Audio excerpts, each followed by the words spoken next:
The truth isn't easy to accept, but it will set you free.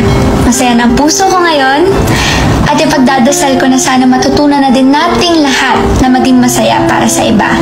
Andrea Brillantes masaya na ngayon dahil nagwagi ito sa puso ng aktor na si Daniel Padilla at mga iilang ebidensya na makakapagpatunay na may relasyon ang dalawa.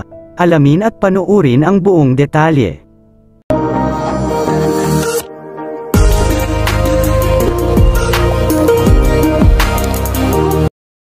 Nito nga lamang November 30, 2023, nang mag-trending sa lahat ng social media platform ang umano'y pag-amin na ng aktres na si Catherine Bernardo na hiwalay na sila ng long-time boyfriend nitong si Daniel Padilla.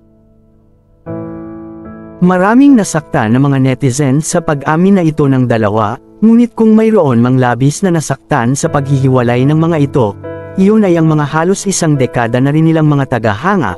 Ang mga Kathniel fans na hanggang ngayon ay paulit-ulit pa rin ang katanungan sa kanilang isip kung ano nga ba ang tunay na dahilan ng paghihiwalay ng kanilang mga idolo.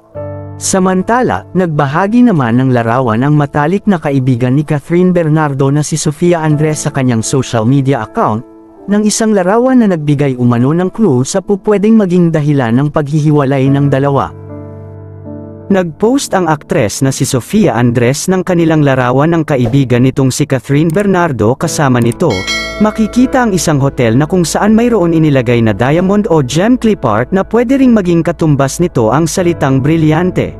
Alam naman natin na ang apelyido ng itinuturong babae umano ni Daniel Padilla ay Brillantes, kaya naman, pinagtagpi-tagpi ito sa isipan ng mga netizens at confirm na nga talaga na si Andrea Brillantes ang bagong karelasyon ngayon ng aktor na si Daniel Padilla.